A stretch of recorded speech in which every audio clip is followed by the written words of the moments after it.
What's going on, everybody? It's another early morning in the house, and today I'm going to be showing you some random graphic design tips in Adobe Illustrator. I'm not sure exactly what I'm going to be showing you today, but I'll be sure to put in some chapter marks so that when you come back to the video, you can easily find these tips. Before we get started, this is my Etsy shop. It's called Jason Makes Posters. Please go and check it out if you'd like to custom design a poster or use one of the pre-made designs. I'll leave the link in the description. All right, let's jump into Illustrator and have some fun. All right, so we're here in Illustrator, and for the purposes of this video, I'm just going to use a 24 by 18 canvas, and we could just play. Okay, the first thing that I'm going to show you, it's actually very similar to a video that I just did recently, but this is going to be using a really cool tool called Power Rotation. Some people call it Step and Repeat. I'm just going to turn that into a solid color so it's easier to see.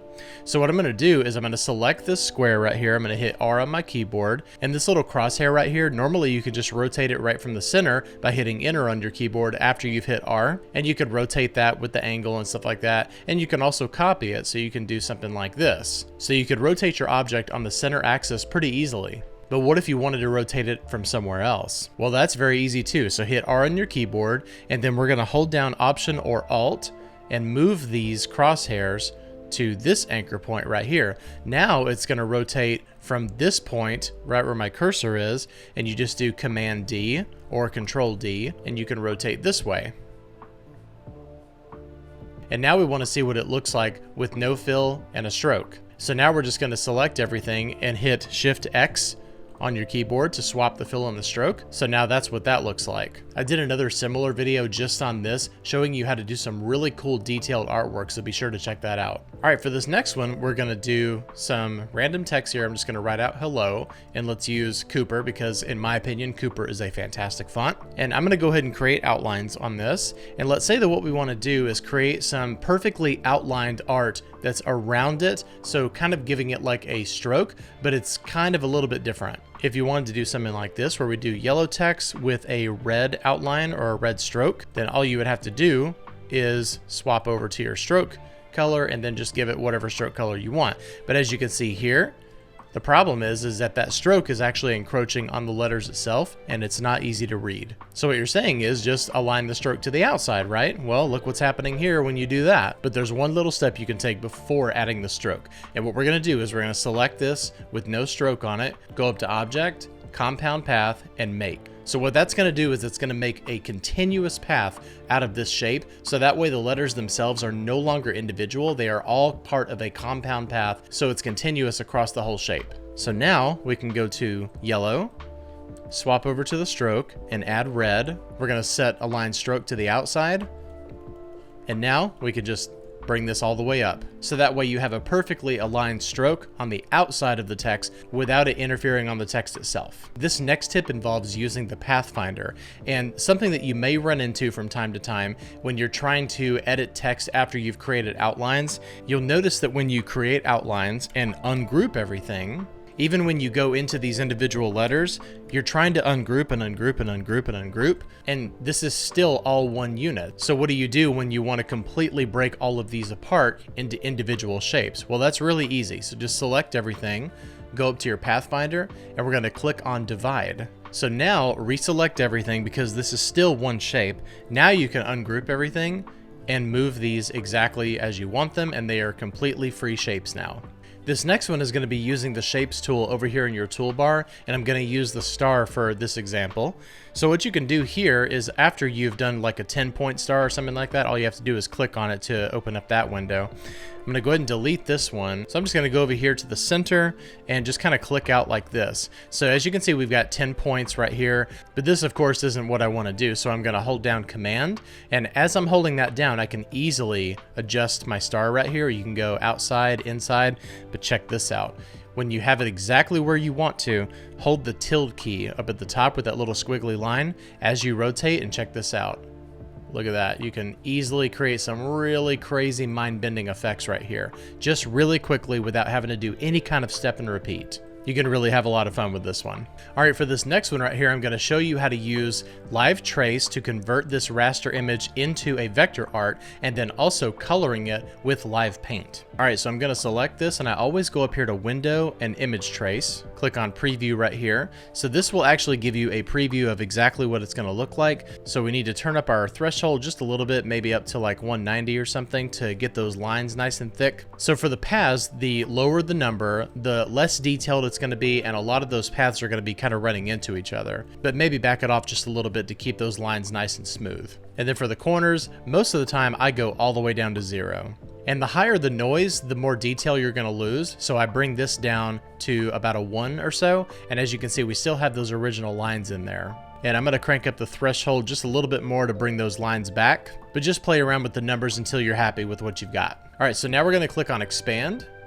And I'm going to grab this magic wand over here and click wherever there's white and hit delete. So now we are left with our vector art image here, and we can scale this down, we can scale it up, however big, however small we want to, and we're never going to lose clarity there. All right, so I found this color palette right here on Google. So what we're going to do is we're going to select this, and we're going to go up to Object and Live Paint and Make. All right, so now what we've done here, and you can see with these little boxes around it, is we've created this Live Paint object where we can now go in and paint this artwork. And it's very easy to do. So we're gonna go over here to our toolbar, and the Live Paint bucket is right underneath here. It's under the Shape Builder tool. So we're gonna click on Live Paint bucket, and I'm gonna hold down Option or Alt and click on the skin right here. So we'll just do this. And I'm not gonna color this entire thing, but it's really just to get you an idea of how to use this.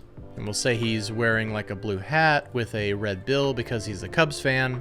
And he's got super light blue ocean eyes. And we'll say that he has blonde hair, why not? And you can also option click in what colors you've already drawn here. And we'll give him a green shirt. And he's flying a classic red kite. And he's got little yellow ribbons here. Maybe I will color the entire thing after all. Dark blue jeans. What we'll do here is we'll just go ahead and go into our swatches. And we'll say that he's got on like maybe brown shoes. Forgot to color his neck here. And let's pick up on the blonde right here for the eyebrows. So there you go. So we went from finding a raster image of a kid flying a kite on Google. We went in and we did Live Trace on it, made it into a vector art, and then painted it with the Live Paint bucket in less than 5 minutes. It's something you can easily do whether you already have the vector artwork or if you want to convert it from raster to vector. Very easy to do. Okay, for this next one, I'm going to show you how to do type on a path. And this is going to involve creating a shape of some kind, probably a circle, because that's what most people do when they're doing a path, although you can make it go on whatever path you want. So I'm just going to use a circle for this one, and I'm going to click and hold down on my type tool and click on type on a path. And what you want to do is you want to click like right over here to where the path is. And now you can start typing on this path. Let's go ahead and raise this up to about 50 points or so. And I like to set it to the center and then rotate it around like this. So that way it's going around this way.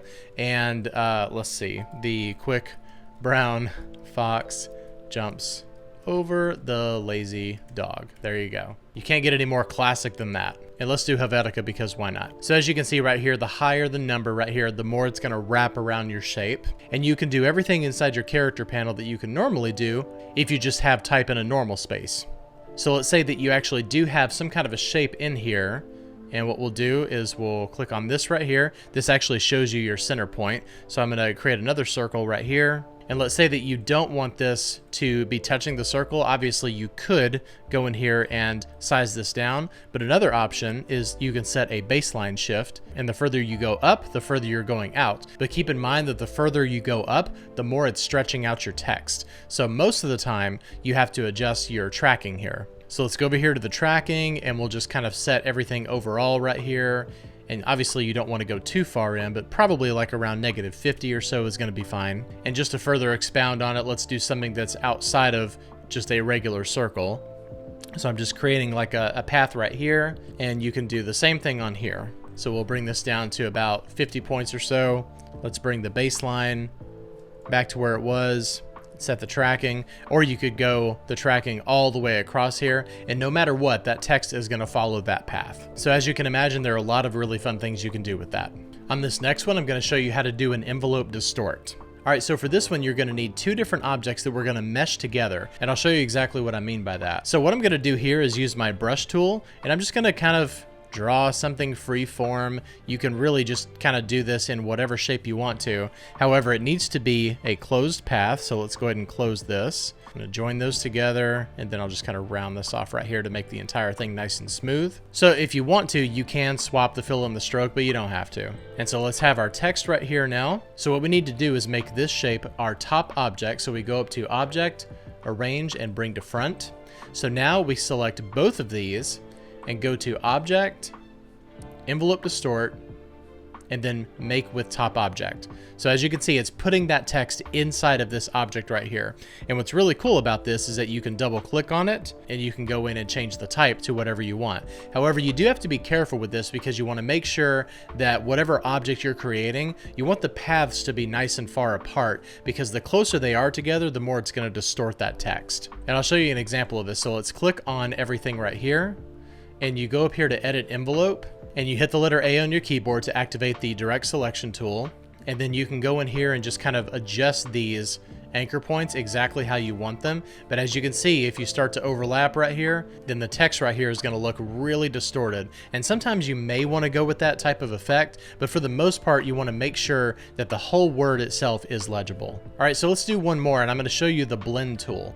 And what we can do here, there's so many different things you can do with this. So I'm going to create like a triangle right here. That's not a perfect triangle, but that's totally fine. It's a little bit bent on the bottom here, but it's totally fine for what we're wanting to do. So what you can do here is I'm going to duplicate this over here, and let's rotate this around. Kind of looks like elevator arrows. So now I'm going to select both of these. I'm going to do Command Option B on my keyboard. And as you can see here, this is going to start blending everything together from this arrow to this arrow. So what it's doing is it's constituting a starting point and an ending point, and it's going to blend everything between those two. So the implication of that is that it blends everything. So you can change whatever you want here. You can go in here and change the size. You can also go in here and change the color. Check that out. And then what we need to do here is we need to refine everything. So let's go over here to our blend tool, double click on it. And right now it's set to smooth color, but we're going to change it to specified steps. Right now there are 203 objects in between here. Let's just set it to like 10 or something like that. Or maybe 8, 7, or 6, whatever. So that's something really cool that you can do with that. Another thing you can do is do like an ellipse tool. So we'll go like that, like a nice large one, change it to orange, and then I'm going to copy and paste in front and bring this ellipse down right here to like a nice bright yellow.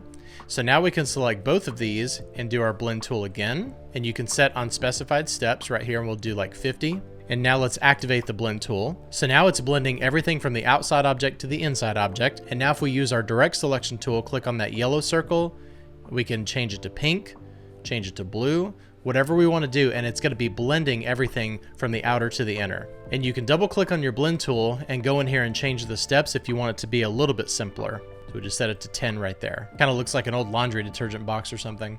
And you can also do the same thing with text. So if you want to start off large and then go down small or something like that, you can easily do that. So let's just kind of duplicate this down, and we'll size this down to like that small right there. And now select everything, and we'll do our blend. Double click on this and edit our specified steps, and we'll say that we only want 6 in between. And also another tip, when it says specified steps right here, this is actually counting the number of objects in between your two objects. So we've got 1, 2, 3, 4, 5, 6 right there. That number does not take into account your starting point and your ending point. So you may look at this and say, hey, this is not spaced out evenly. Well, that's really easy. So all we have to do there is create outlines, go up here to Object and Expand, and we're going to expand the object and the fill, hit OK. So now each one of these are expanded objects. So with everything selected, we're going to ungroup everything. And now we're going to go over here to Align, and we're going to align to selection and click on Vertical Distribute Space.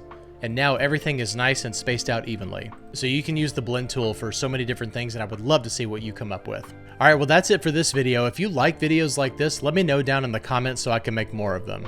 If you like this video, please hit like and subscribe, and click the bell for notifications to be notified of all future videos. Thanks a lot for watching and subscribing, and I'll see you next time. Bye-bye.